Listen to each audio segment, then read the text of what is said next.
Salam Indonesia, salam Nusantara dari Sabang sampai Merauke, dari Miangas sampai Pulau Rote. Mantaplah iman kita, mantaplah kasih kita, mantaplah pengharapan kita tentunya dalam Yesus Kristus menjadi Tuhan dan Juru Selamat kita dan Juru Selamat dunia. Jangan katakan bahwa Yesus bukan Tuhan, jangan katakan pula bahwa Yesus bukan Juru Selamat. Dia adalah Tuhan, dia adalah Juru Selamat. Walaupun di luar sana ada banyak orang yang berkata, dia bukan Tuhan, dia bukan Juru Selamat, dia hanya manusia, dia buktinya dia mati. Tetapi dia tidak pernah mengatakan buktinya Yesus bangkit untuk selama-lamanya, duduk di sebelah kanan. Mengapa dia turun? Dia tidak tahu.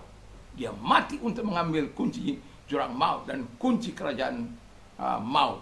Baca itu Wahyu 1 ayat 17-18. Dia adalah Alfa dan Omega. Dia memang mati, dia bangkit untuk mengambil itu dan kunci jurang maut. Jadi bagi orang yang tidak percaya kepadanya, ya masuk dari situ. Yang percaya masuk dalam gerbang kehidupan. Puji nama Tuhan.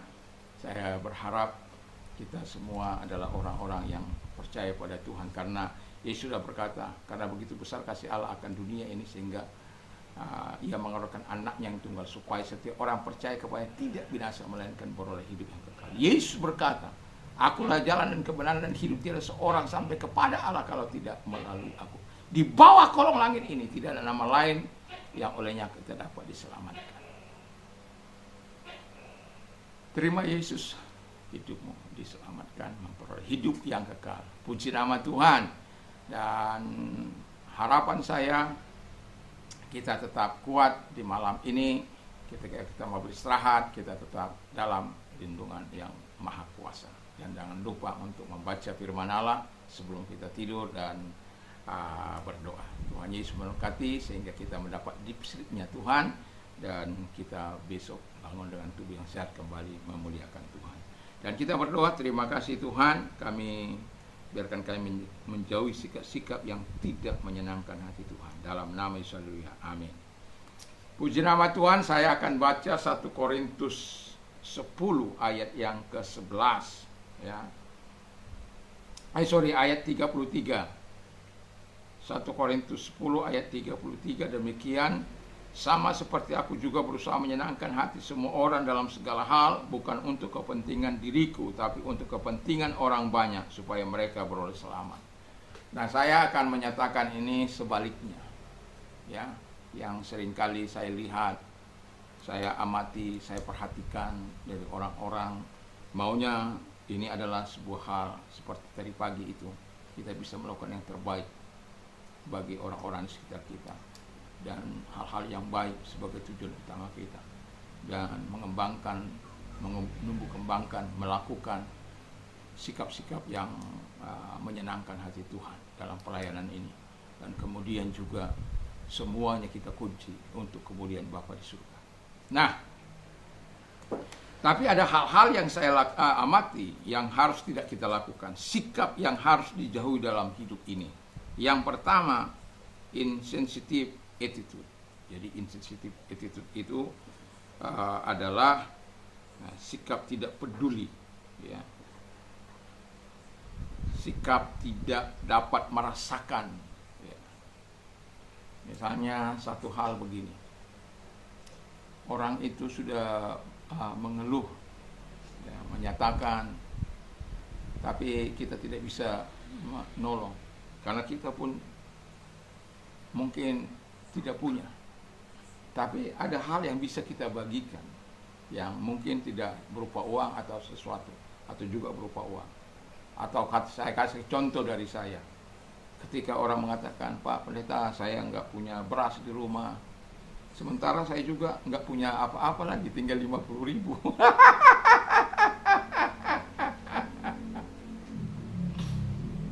Saya bilang begini, oke dah ya, kita bagi dua ini ya, 25.000 bagimu, 25.000 bagiku. Sama-sama, karena dia juga punya anak, punya suami, punya istri. Dan saya pikir untuk bertahan beberapa hari, semoga kita bisa diberkati hari-hari ke depan, ya. Dan itu pun dia sudah berterima kasih. Dan kita juga bisa menyenangkan dengan 25.000. Kita bisa masih tetap makan, Ya tinggal beli beras, beli tempe kan. Tidak apa-apa. Kak, saya sering mengatakan 4 sehat 5 sempurna itu bukan hanya hal-hal yang bisa kita lakukan ya. Atau 4 sehat itu ada lauknya, ada sahurnya, ada ikannya, ada susu dan lain sebagainya, ada buahnya.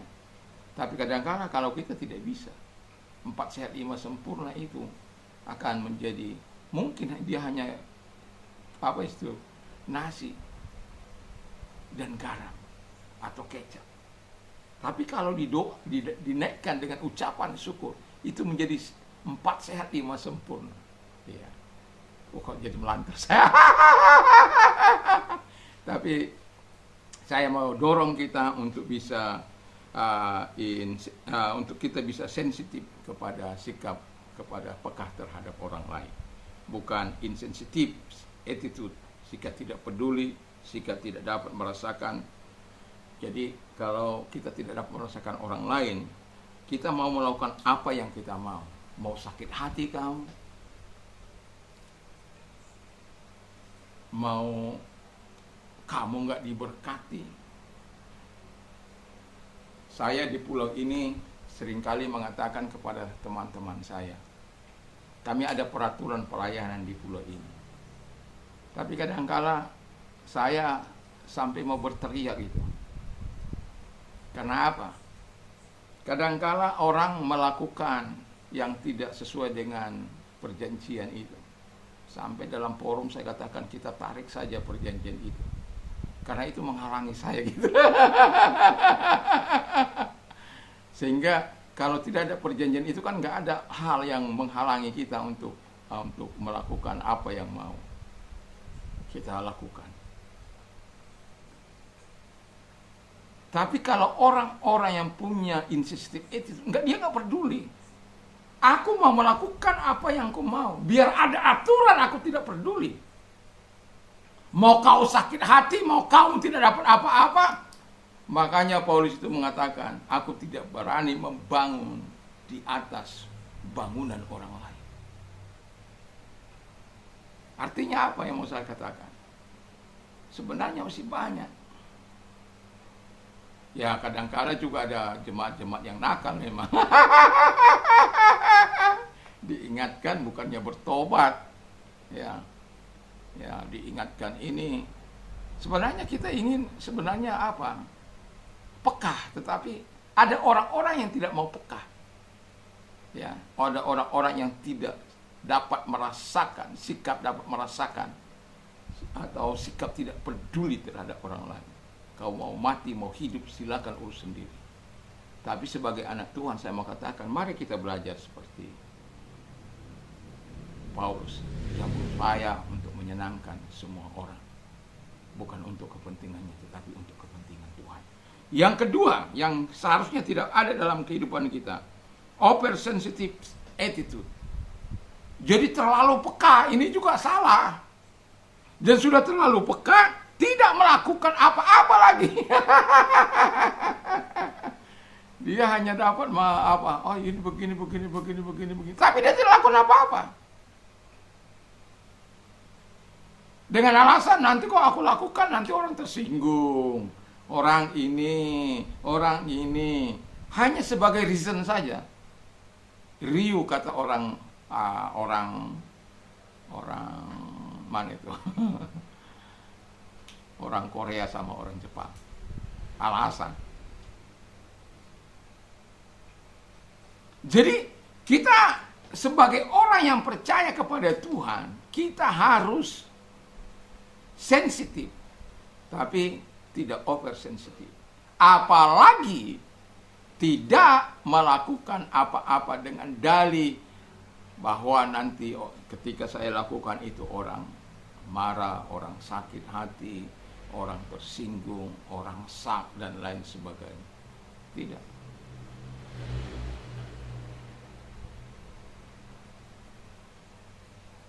Kita belajar mengasah kesensitivitasan kita supaya apa? Kita bisa melihat orang-orang di sekitar kita, bagaimana kita berbuat. Saya walaupun ditolak di tempat saya ini, Ya. Saya belajar sebenarnya untuk bagaimana membangkitkan gairah orang-orang untuk belajar bahasa. Ya. Tapi karena image orang sudah buruk, ya. Tapi kalau orang itu tidak mau belajar, saya pecat dia. Kalau enggak saya pecat, saya keluar. Karena bagi saya apa? Bagi saya itu risal. Dalam bahasa itu bagi saya risal, hasil. Nggak ada, nggak bisa. Nggak boleh orang berkata nggak bisa sama saya. Karena saya sudah ajar mereka 3 hal yang tidak boleh kamu katakan. I can, saya tidak bisa. Kalau kamu mengatakan kamu tidak bisa, kamu menutup pintu pembelajaran. I know, oh aku udah tahu.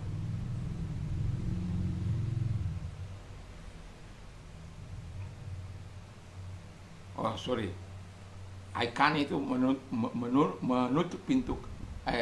Saya tidak dapat menutup pintu kesempatan. Kalau kau bilang I know, menutup pintu pembelajaran. Impossible, itu menutup pintu kekuatan Allah turun kepadamu. Jadi tidak boleh. Jadi kenapa saya katakan risal? Karena kalau dalam bahasa kita tidak menghasilkan untuk bisa ngomong, buat apa kita belajar? Dan itulah yang sedang dilakukan pelajar-pelajar Indonesia dari Sabang sampai Merauke, dari Miangas sampai Pulau Rote. Belajar 6 tahun bahasa Inggris, tapi nggak bisa apa-apa. Bahkan sampai kuliah, nggak bisa apa-apa. Karena nggak di-push begitu rupa untuk mengingat satu demi satu kata. Karena itu kuncinya. Vocabulary itu semakin banyak kita ketahui, semakin mahir kita berbicara. Nanti grammar itu. Nah, kalau kita sudah banyak kosakata, grammar itu akan mengikut. Dan kalau mereka sudah banyak kosakata, mengikuti grammar itu akan menjadi gampang.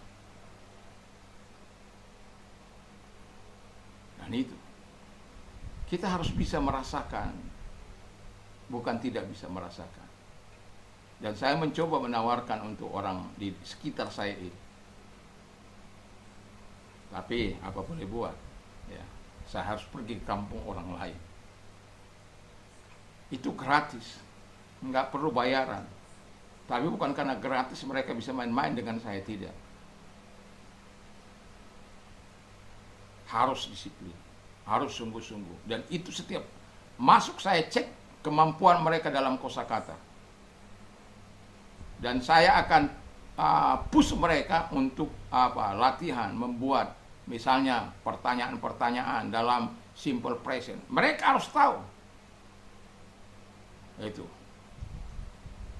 Nggak bisa tidak. Mereka harus tahu kapan mengatakan negatif, kapan mengatakan question, kapan mengatakan affirmative. Mereka harus tahu. Sehingga nantinya mereka akan mudah untuk ngomong. Ya. Jadi yang oversensitive attitude, jika sikap terlalu peka tetapi tidak melakukan apa-apa, itu harus dijauhkan dari kita. Kalau kita terlalu peka dan kita melakukan dengan hati-hati, saya yakin dan percaya tanpa harus menyinggung orang lain. Ya. Kamu nggak berbuat, biar saya berbuat. Ah, itu nggak benar itu. Ya. Yang ketiga, ini yes person, ya. By giving along with everything. Jadi ya orang-orang yes man, ya. Orang yes man itu yang penting ya kamu senanglah, ya. Aku ikutlah di situ. Walaupun dosa itu saya, yang penting kamu senang. Tapi dia lupa ada satu hal yang harus kita senangkan dalam hidup ini di atas segala-galanya, yaitu Tuhan. Kita jangan menjadi yes man. Ya, makanya ada kata no itu kan. Makanya firman Allah, kalau iya katakan ya, kalau tidak katakan tidak. Selebihnya dari itu adalah dosa. Dikatakan kamu mencuri aja dari situ, ya.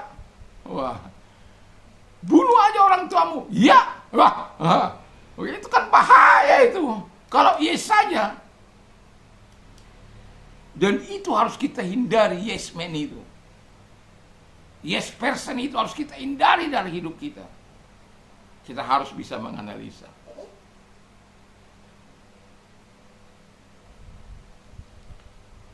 Ini tujuannya apa sih? Kadang-kala orang kan agak berpura-pura misteri. Kalau kita tidak nyaman, katakan tidak. Kalau iya, katakan iya. Tapi yang mau saya katakan, ikut sertalah kepada orang-orang yang melakukan kehendak Allah. Tapi no kepada orang-orang yang tidak, yang melakukan apa yang jahat di mata Tuhan. Jadi, tapi kita bukan manusia yes man, yes person, bukan. Ada saatnya kita mengatakan ya, ada saatnya kita mengatakan tidak dalam kehidupan ini. Dan kalau ini kita jauhi dari hidup kita, saya yakin dan percaya kita akan mendapatkan sesuatu yang baik. Karena ini kita lakukan bukan untuk kepentingan orang lain, tapi untuk kepentingan kita. Jadi kalau kita menghindari sikap-sikap apa yang buruk itu bukan untuk kepentingan orang lain, walaupun itu ada dampaknya kepada mereka, tapi untuk kepentingan kita. Dengan kita melakukan itu, sebenarnya kita menolong diri kita. Dan itu kita bisa menolong orang lain dengan cara yang sportif. Tuhan Yesus memberkati kita.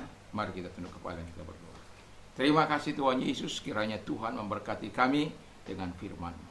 Dan biarkan kami menghindari sikap-sikap yang tidak baik, Tuhan Bapa di surga. Dan kami juga mau berdoa kepada mereka-mereka yang sakit, kiranya Tuhan datang kepada mereka, menyembuhkan segala sakit penyakit mereka. Tumpangkan tangan atas mereka Bapa di surga dalam nama Yesus. Karena Engkau tidak mengenal jarak, ruang maupun waktu. Dan aku perintahkan segala sakit penyakit, lenyaplah dari hidup mereka, dan Engkau yang menyembuhkan mereka. Terima kasih. Dan bagi Engkau yang mengalami penderitaan apapun, kesulitan apapun, beban berat apapun, datang pada Yesus karena Dia memberikan kelegaan bagimu. Kalau engkau orangnya, angkat kedua belah tanganmu, kita berdoa. Lihat tangan-tangan yang diangkat kepadamu Tuhan, dan engkau genggam tangan mereka, engkau tolong mereka, engkau berkati mereka di dalam nama Yesus Kristus. Terima kasih buat pertolonganmu kepada mereka, terima kasih buat kebaikanmu kepada mereka.